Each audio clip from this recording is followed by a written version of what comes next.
안녕하십니까. 황태순 TV의 황태순입니다. 뉴욕의 김영광 특파원 불러보겠습니다. 김영광 특파원. 네, 안녕하세요. 잠들지 않는 도시 뉴욕입니다. 원래 잠들지 않는 도시는 시애틀 아니에요? 옛날 보면 시애틀? 있잖아요. 시애틀 잠 못 이룬 밤. 시애틀에 잠 못 이루는 밤. 그 시애틀에서 그 비행기 타고 맥라이언이 뉴욕까지 날아오지 않습니까? 그때 마지막 그러니까. 장면이 엠파이어 스테이트 빌딩에서 톰 행크스하고 맥라이언하고 만나는 대목이 쟁쟁한데, 그런데 문제는 보도된 바에 따르면 지금 미국의 그 우리 공항 들어갈 때 보안 검색이라고 그러지 않습니까? 네, 네. 예, 보안 검색 사람들이 미국 셧다운 때문에 좀 많이 좀 보면 일이 밀린다고 그래요. 예, 예. 그 TSA라고 트랜스포테이션 서비스 에이전시 이런 것 같은데 예. 지금 오늘로 미국 연방 정부가 셧다운이 32일째입니다. 네네. 우리 같으면 지금 참 어마어마한 일일 것 같은데 네. 근데 미국이 굴러가는 거 역시 미국이 연방국가지 않습니까? 그렇죠. 각 주가 하나의 이제 나라죠. 나라니까 네. 그 주정부가 힘이 강하고 미국 네. 또 의회가 힘이 강한 나라입니다. 네네. 그러니까 네네. 그 중앙정부 셧다운되는 아까 말씀하셨듯이 이제 TSA라든지 네. 사회복지 요원들 네. 그 지금 같으면 푸드 스탬프 나눠주는 거 예. 이런 것들을 사회복지 요원들은 이제 연방 정부 소속이고 네. 이제 우리하고 말이다. 우리 같이 정부가 셧다운되면은 그 큰일 날겠지만 32일인데도 네. 정부는 돌아가고 있고 공항에서 좀 다른 그 미국 언론들도 계속 이거 타결해라 하지만 이 셧다운으로 영향을 받는 연방 공무원들이 한 70만 명 정도 있는 거라고 추정을 하고 있습니다. 꽤 많지만 인구가 4억 가까이 되는 나라에서 예. 70만 명 많잖아요. 경찰도 주로 우리는 지금 연구하고 있다 그러지만 주로 다 나눠져 있고 군은 군대로 하고 재밌는 거는 그 미국 언론 나온 거는 그 우리 황태순 대표가 예전에 그 안동에서 사진 찍었던 그 아들 부시 대통령이 예. 자기 집 그 경호해주는 그 스페셜 서비스 팀들한테 경호 요원들이죠. 경호원들한테 피자 돌리고 예. 고생한다고 하는 그런 사진도 나오고 하는데 네. 그 영향력이 그 셧다운의 영향이 굉장히 우리가 생각하는 것에 비해서는 좀 제한적인 것 같습니다. 그리고 예. 이 셧다운의 지금 핵심은 한 56억 달러죠. 네네. 50.6 이렇게 되니까 56억 달러 정도의 국경 장벽 설치 비용을 빨리 해달라는 건데 민주당은 그 장벽 설치한다고 이민자들 막지 못한다. 네. 트럼프 대통령은 그 불법 이민들 막고 그리고 마약 밀수 같은 것도 막고 이 국민들의 안전을 위해서 반드시 필요하니까 해달라고 지금 그 연방 예산을 붙잡고서 지금 실랑이를 하고 있는데 네. 민주당에서는 그 최근 드러난 마약 그 사범들 그 판례까지 발굴해가지고 네네. 전부 합법적인 건무소 통해서 온 거지. 네. 땅 파가지고 오고 간 놈들 많지 않다. 예를 들어서 열대 과일 실어 오는 트럭 안에 아니면 무슨 팜유 싣고 오는 그 유조선 안에 네. 구멍 공간을 만들어서 마약 들어오고 했지. 네. 장벽 쌓는다고 효과는 없다면서 오히려 지금 문제는 트럼프 대통령이 시작했는데 민주당이 트럼프 대통령이 제안하는 안들을 불법 이민들 법률적으로 억압하는 것들을 이걸 포기하겠다 저걸 포기하겠다 이렇게 하면서 거래를 지금 제한하고 있는데 민주당이 더 강경하게 지금 셧다운을 지금 방치하는 그런 상황으로 계속하고 있습니다. 근데 아까 56억 달러인데 계산이 잘못된 거 아니에요? 560억 달러 아니에요? 왜냐 국내에서 봤을 때는 그게 한 57조 원 정도 든다고 그랬으니까 560억 달러가 맞을 것 같고 아주 국내 보도된 바에 따르면도 얼마 전에 그 트럼프가 민주당 지금 하원을 갖다 민주당이 장악하고 있지 않습니까? 네네. 민주당에게 얘기했죠. 그 장벽 예산을 주면 드리머, 그러니까 보면 아마 불법 이민자를 드리머, 꿈꾸는 사람들이라고 표현하는 것 같아요. 드리머 문제를 해결하겠다 했는데 그런데 문제는 저는 궁금한 게 하나 있어요. 네. 지금 30일 한 달째 정부가 사실 재기능을 못 한다면은 우리 같으면 폭동이 날 겁니다. 근데 미국에 어떻게 이 트럼프 대통령에 대한 일반 미국 시민들의 반응 또 지지율 이런 건 어떻습니까? 그 장벽 예산은 7억 달러 정도가 맞습니다. 570억이면 너무 크죠. 500 너무 큰가요? 50. 예, 예. 57억 달러, 56억 달러 그 정도가 맞을 것 예, 같습니다. 예. 예. 오늘 또 재밌는 그 여론조사가 하나 나왔더라고요. 네, 네. 그 하버드 대학에서 하버드 해리스 여론조사가 나왔는데 네. 이 한 달째 지금 연방정부가 셧다운 됐는데 트럼프 대통령 국정수행 지지도가 45%로 나왔습니다. 이게 네. 그러니까 오, 꽤 높네요. 45%면 꽤 높은 거죠. 뭐 네네. 50% 받으면은 뭐 재선이 뭐 확실한 상황으로 가는 거니까. 그렇죠. 근데 왜 그런가 해봤더니 네. 그 미국 그 대통령 그 트럼프에 대한 지지율이 어느 부분이 가장 높은가 따져봤더니 일자리 창출이 57%로 네. 가장 잘했다. 네. 그러니까 57%의 국민들이 트럼프가 일자리 창출하는데 아주 능력을 발휘하고 있고 네. 또 전체 54% 국민들이 경제 정책에 만족한다. 네. 이런 결과가 나온 겁니다. 그러니까 예. 이 정부를 다루고 미숙하고 의회하고 이렇게 싸움에도 불구하고 트럼프가 재선의 문턱에 갔다고도 할 수 있는 45% 지지율이 나온 거는 그 트럼프 대통령에 대한 트럼프의 경제 정책에 대한 네. 지지가 높은 거죠. 그리고 네.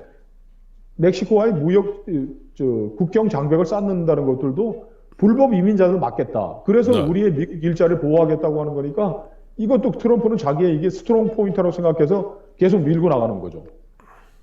아, 그러니까 트럼프 대통령의 뭐 지지율은 앞서 말씀하신 대로 재선을 담보할 수 있는 거의 50% 선에서 아직 버티고 50% 조금 못 미치는. 문턱에 갔다는 거죠. 문턱에. 예. 그런데 이 조사에서도 네. 개인적으로 트럼프에 대해서 호감을 느끼느냐. 일단 호감 느낀다는 사람은 29%. 네. 호감을 안 느낀다. 좀 혐오스럽다는 사람이 58%. 거의 2배 가까이 나왔습니다. 그러니까 밉기는 미운데 그렇다고 버리기는 아깝다. 뭐 이런 정도로 해석 정리되면 될 것 같고요. 또 하나 보니까 지금 월스트리트 저널에서 뭐 재미있는 기사를 갖다가 오늘 보도했다고 그러던데 어떤 내용입니까?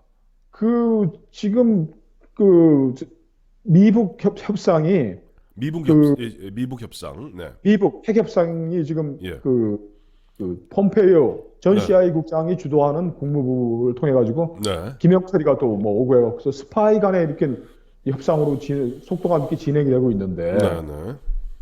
이게 왜 이렇게 잘 진행되고 있느냐를 월스트리트 저널이 분석을 한 기사입니다. 옛날 같으면 뭐 우리 워싱턴 특파원, 뉴욕 특파원들이 열심히 읽고 뭐 할 텐데 워낙 뭐 일이 많이 벌어지고 정신없었는데 네. 월스트리트 저널의 보도에 하면 미국 CIA가 예. 2008년, 네. 2009년 뭐 정확하게 특정은 하지 않았습니다. 2008년, 2009년 그 무렵부터 네. 이거는 그 CIA에서 리크해 준 거니까 뭐 특정하면은 또 그게 또 자기네들 정보에 관련이 있게 되는데 네. 아니 그 무렵부터 그 미 CIA의 최고 당국자들 네. 그러니까 2012년에는 네. CIA 부국장인가요? 액팅이면 뭐 대행도 될 수 있을 것 같고 한데 마이클 모렐이 2012년에 2번 갔고 네. 그거 외에도 우리에게 확인해 준 것만 CIA 순회가 간 것이 3차례 확인됐다 이렇게 얘기를 한 겁니다. 그러니까 네. 이 김정일 시절 아닙니까? 김정일 시절에 이미 CIA 국장급이 평양을 오고 가면서 네. 비밀 대화 채널을 구축을 했고 네. 이걸 통해 가지고 2009년에 네. 그 클린턴 전 대통령이 네. 압록강변에서 취재하다 잡힌 미국 여기자 2명을 구형은 한국계 저 미국인이죠. 한국계 네. 미국인. 네. 그 비행기 갖고 와서 평양에 데리고 네. 갔는데 우리는 지금까지 미국과 북한의 접촉은 평양 주재 스웨덴 대사관을 통하거나 네. 뉴욕 채널 국무부대 미국 북한 외교소방하고의 이 채널로 이루어지고 있을 거라고 추측을 해왔는데 네네. 이렇게 빨리 지금 북한과의 대화가 진전이 되고 어떤 서로의 무슨 액션들이 취해지는 거는 이 10여 년 된 이 스파이 통로 평양 채널이 있었기 때문에 가능한 것이다라고 얘기를 해준 것이죠. 결국 그것이 바로 미국이 우리 흔히 이야기하는 시스템의 힘입니다. 대통령이 바뀐다 하더라도 앞서 말씀하신 2008년 같으면 기억하시겠습니다만 영변의 그 냉각탑을 갖다가 폭파하는 뭐 쇼를 벌이지 않았습니까? 북한에서 그런 가운데 미국은 1988년부터 유지해오던 북한의 테러 지원국 지정을 해제해줬어요.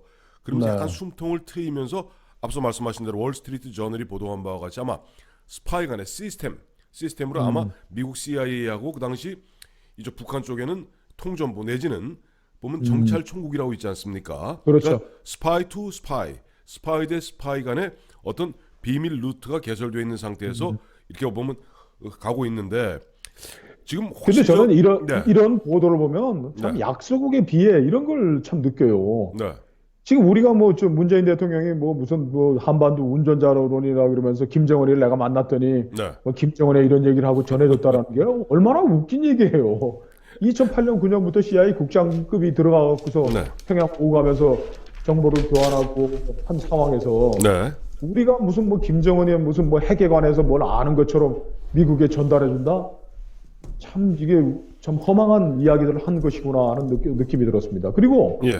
스웨덴에서 그 무슨 뭐 국무부관 미 국무부가 스티브 비건하고 최선희하고 예. 비건과 최선희하고 했다라는 게 그것도 참 허당인 게 벌써 저 CSIS나 미국 저 싱크탱크들에서 예. 북한이 숨기고 있는 미사일 기지들이 지금 10여 개 분산 배치돼 있고 우라늄 바뀌었죠. 농축 예. 시설들도 평양 인근에 다 20여 개가 더 분산 배치돼 있다고 하니까 네.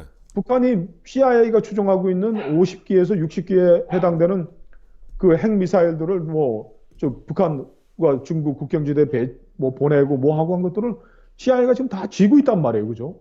자, 근데 그러니까 옆에 저 강아지가 우는 저 짖는 것으로 봐서는 아마 제가 손혜원 의원 얘기할 줄 아는 모양인데 손혜원 의원 얘기는 오늘 안 하고요. 저도 네. 최근에 보니까 그 미국에 정통한 이런 미국 그 정보기관에 아주 정통한 분한테 들은 얘기입니다. 앞서 이제 그 스파이 이야기하고 문재인 대통령이 보면은 미국의 트럼프 대통령에게 이런저런 이야기를 갖다 전해주는데 보면은 이런 얘기했죠. 트럼프 대통령이 나는 네가 김정은이한테 참 아름다운 편지를 받았다. 우리는 사랑에 빠졌다. 그거 왜 그런 줄 아세요? 이게 뭐냐? 왜 그런 거죠? 이 제가 사실 이건 처음으로 공개하는 이야기입니다만은 이거 저 아주 고위 그쪽에서 들은 이야기입니다. 지난 저 6.12 미국 싱가포르 미국 정상회담 때 문제는 김정은이가 트럼프에게 4.27 남북 정상회담에서 둘만의 오갔던 얘기를 다 얘기했다는 거예요. 흔한 얘기로 고자질을 했다는 겁니다. 아니, 이게 굉장히 중요한 얘기입니다. 이거는 참. 언젠가 밝힌. 그러니까 트럼프 대통령 입장에서 문재인 대통령이 자기한테 한 이야기하고, 자 김정은이가 나하고 문재인 대통령이 이러이러한 이야기를 했고, 문재인 대통령이 우리에게 이런 걸 해주기로 했다라는 걸 흔한 얘기로 양수 겸장이라고 그러죠. 김정은이 입장에서는 미국 간의 그러니까 미국과 한국 간의 이간질을 갖다 하면서도 어떻게 보면 주도권을 주어버린 거예요, 그 순간에. 그러니까 북한과 미국이 CIA 국장급 정도 되는 그러니까 네. 각 정권의 저 대통령과 이 미국 대통령과 네. 저 북한의 최고 지도부 김정은과 속내를 털어놓는 이런 협상과 대화를 진행시키고 있는데 네, 네.